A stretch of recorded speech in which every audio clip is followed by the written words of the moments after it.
In today's foodie culture, a look behind the scenes of the restaurants and lives of leading chefs is always a hot ticket.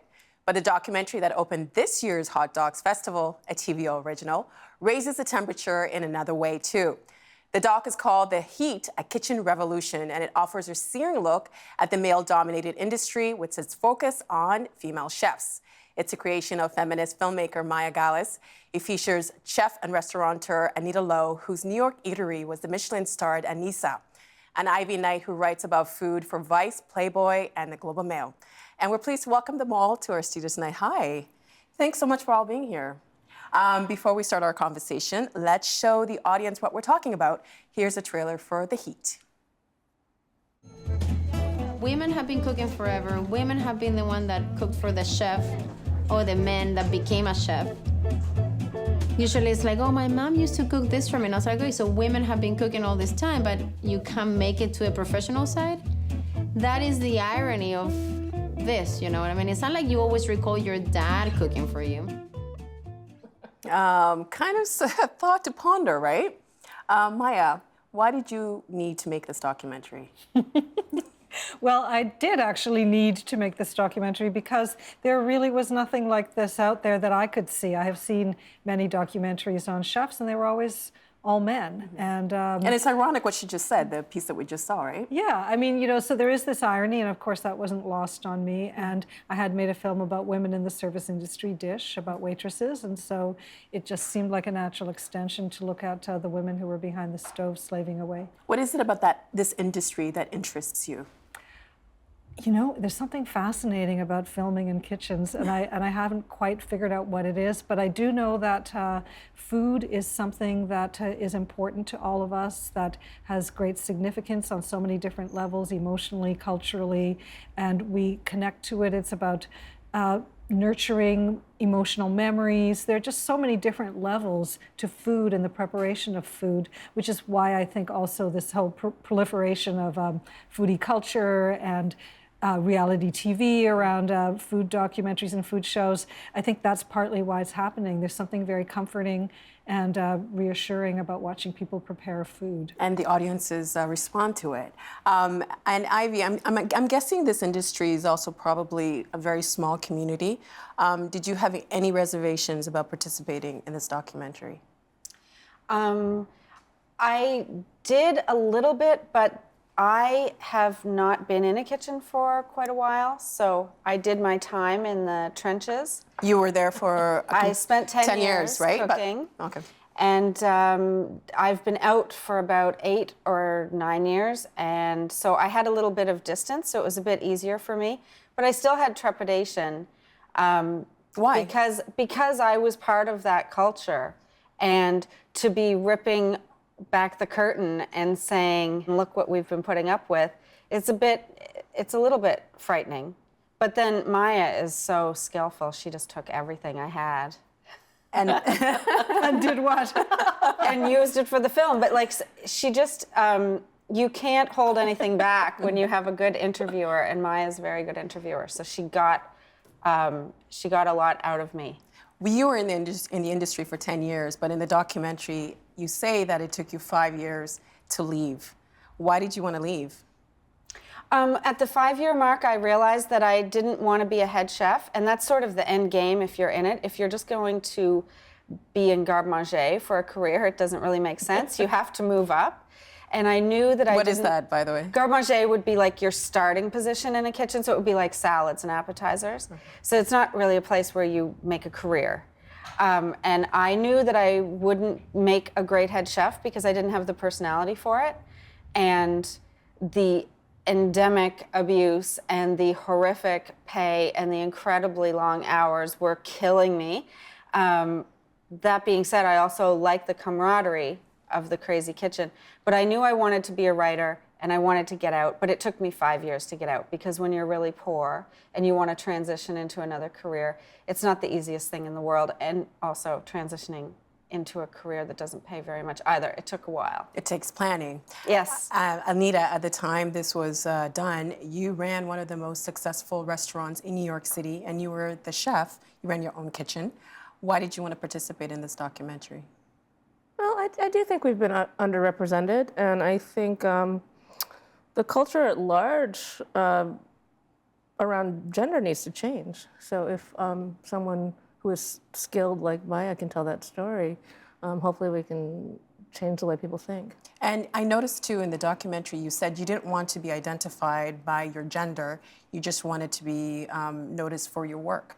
Yeah, of course, yeah. But and unfortunately, that's often what gets you noticed. But on some level, you do need to talk about the disparities, and you do need to talk about gender in order to make a change. So, you know, there's a catch-22 there. Well, we have a clip of you from The Heat, and Sheldon, could you please roll?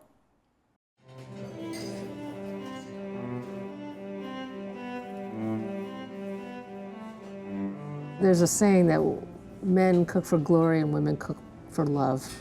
And if we do, it's because of how we were raised and of that social construct. But as a chef, you really want to be judged on your work. You know, your gender really has nothing to do with it. When you see, like my impression of what it's like in a kitchen, because I've never been in a kitchen, is Gordon Ramsay on TV yelling at people, directing people. But that clip that we just saw of you is very different. How did you run your kitchen? I mean, I'm a human being. I certainly lost it, every once in a while. I tried to apologize for that when it happened. But, a lot of us are raised in that culture. So you're not a screamer, right? No. I mean, I think towards the end I was getting a little bit, it was getting to be too much for me. But and so I probably stepped over the line more often than I'd like to admit. But yeah, and we all were raised. I mean, or I was raised in that sort of military, French kitchen where there was some screaming going on. So a lot of the times people just emulate that because that's what they know. I don't think it actually works that well. I wanted to bring people up to understand how to cook and why to do things. And I think it was important for them to follow, not blindly. So where does the shouting come from? Is it just because it's a high-pressure environment, or is it? Yeah, it's high pressure. Yeah, we're working really long hours, and we give up a lot. I mean, I think it chooses you. You don't choose it. You're making no money, and of course, it's a lot of pressure, and so people sometimes erupt. And Avi, can you give us an idea of what the environment was like for the kitchens that you worked in? The same? Yeah, of course. I mean, most kitchens are like that. It's the way kitchens have been since they started, since restaurants began. So it's an industry that is dominated by men, like most are. Mm-hmm. It's high pressure. It's sort of every man for himself when the heat is on. You have your station that you have to make sure you're getting everything out and getting it out on time and doing it perfectly. And if you make mistakes, it's not like a boardroom where if someone makes a mistake, there's a lot of time to sit them down and talk to them about it. It's more brutal than that in a kitchen. There's not much talking. There's more just move, move. Yeah. We want to show another clip from The Heat. Sheldon, could you please roll? A kitchen is not exactly the most hospitable place for a woman or for anybody who has any kind of thoughts about equal rights or, fair treatment. It's not a place for the faint of heart. The thing that I rallied against was how much we were exploited as cooks and how much work was expected of us for so little pay. When you say exploited, at the beginning of the clip, you're kind of laughing like, it's not the faint of heart. And then you say exploited. In what ways were you exploited? Well, I didn't get to sort of explain it there, but something that happens often in kitchens, at least I experienced a lot in my career, was there's this whole underlying idea of that you're doing it because you're passionate about it, and the pay shouldn't matter. So if you're scheduled to start at 2, but they need you to come in at noon, and start work at noon, but don't punch in till 2. It's just like, yes, chef, of course, I am so passionate. I will give you more of my life for this entity, and I'll take 0 money for it. And so there's always this exploitation going on, and some of the language that's used is quite harsh, right? Well, I remember it being after a Friday night service, and we had just been slammed, so busy, so your station doesn't have much left on it. And our chef said, okay, everybody is coming in tomorrow at noon. Don't punch in till 2. And I said, that's illegal. And he said, who do you think you are? Obviously, these guys, everybody else, is going to come in because they care about the team, and you're the little who doesn't care, so you can come in at 2 and punch in since you're so concerned with getting paid. Is there anyone you can talk to about that? No. So once you're shamed like that, it's just, whoa, I'll come in at noon and I will never say a word. And I will slowly start figuring how to get the this business and change it from another angle. And Anita, before you had your own restaurant, did you experience that? Kind of, yeah. I mean, I think we had shift pay back in the day. So you would get paid a set fee for the day. And yeah, sometimes those days were 15 hours. It just was what it was. I think it goes back to the times, the French system where you go in as an 11-year-old, as an apprentice, and you work your way up that way, And like one of the chefs, Charlotte Langley, who's a freelance chef, and I think even you yourself, she admits that she became a bit of a bully when she had the opportunity to run her own kitchen. So what's that about? Is it power or is it gender?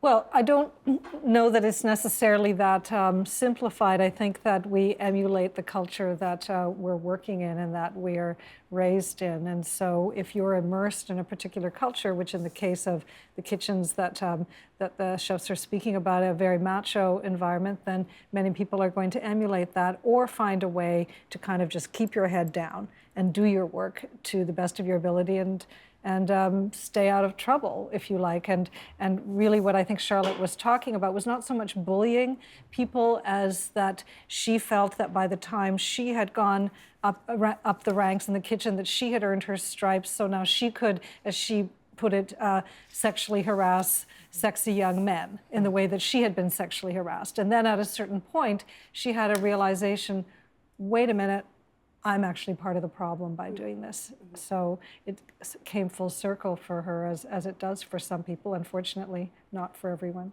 And Ivy, looking back, do you think that you should have said something, or did you ever have the opportunity to speak up? I did speak up, like that incident I told you about, but it was never, it's not the place to speak up. It's a very hard thing to do because it isn't like most work environments. It is so fast-paced and so intense, and there isn't time to say, you've offended me with that choice of language. Come on, get Like what lost. language? What kind of language? Well, can I say the worst language you can think of? How would you describe the service? Yeah, so the language that's used in most kitchens, or a lot of kitchens, is the way you describe a busy service is you describe it as a rape or a raping. And the worse it was, the worse the description. So that's just used all the time, that term and that terminology. So for me, it was just like, I'm not going to say anything.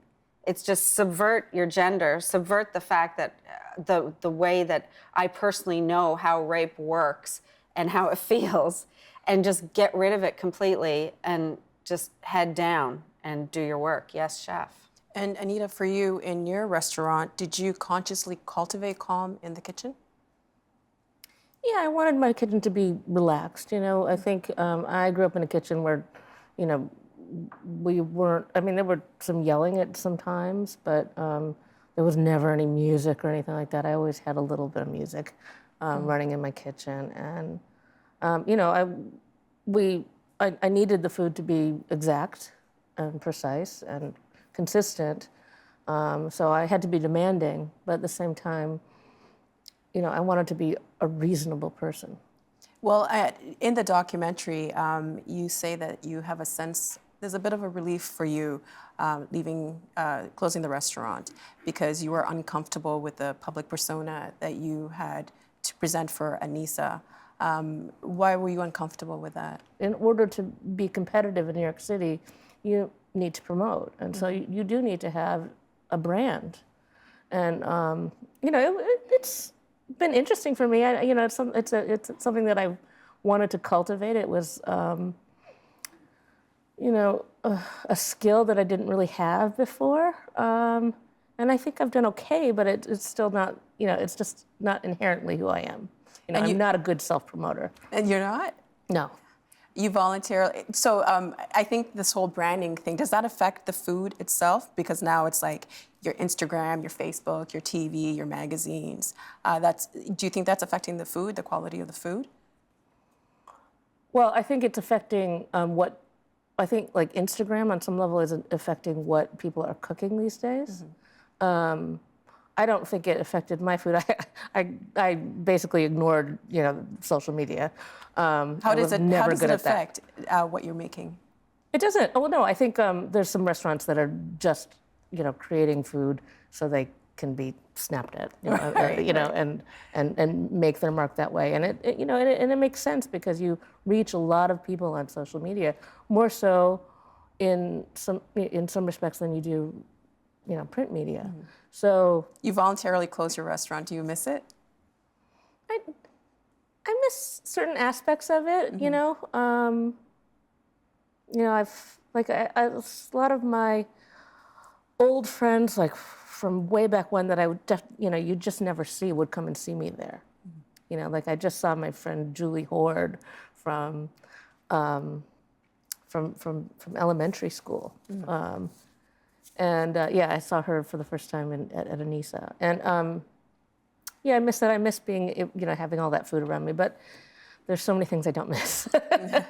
We've talked a little bit about the role that the media plays. And Ivy, you're a food writer now. What role does the media play in propping up mostly male chefs? Well, Amanda Cohen talks about this in the doc, and she says that that's one of the problems, that the media, they like a star, and they like to keep pushing the same stars. So if all the celebrity chefs that we have are men, and we just keep promoting this same image, then nothing changes. So I've been trying in the last year and a half to write about more women, and if I am asked to cover a festival or a big event where they're promoting celebrity chefs, if they don't have more than one token woman in the lineup, then I tell them I'm not interested, and that is the reason why. You call it a token woman? Yeah, I think if you've got a lineup of 6 chefs and one of them is a woman, mm-hmm. It's not enough. Half and half. There are enough women in the world. There are enough women chefs cooking. You don't need to exclude them anymore.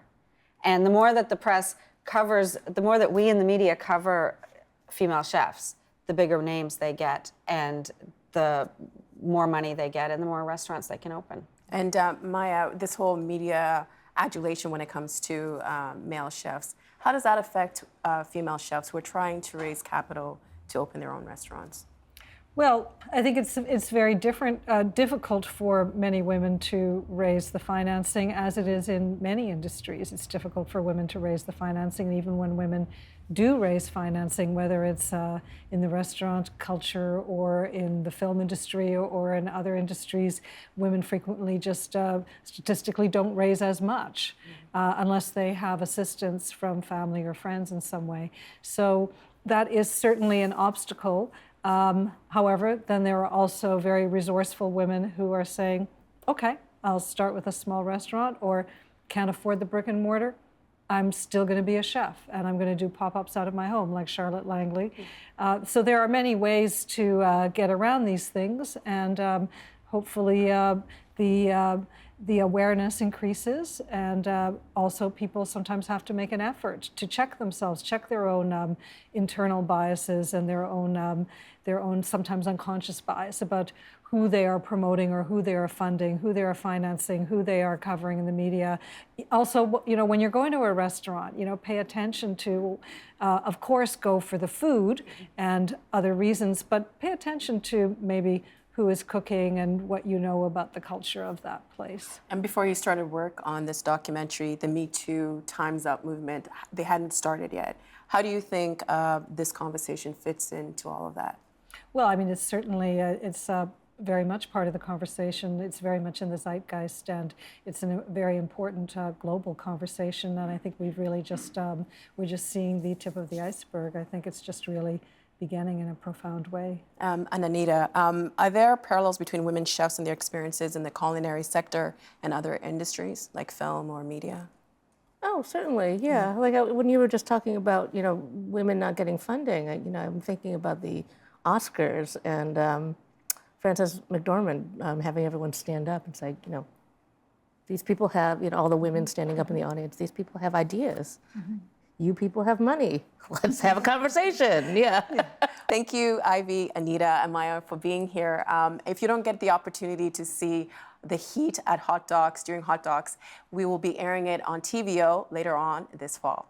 Thank you so much and congratulations. Thank you. Thank you.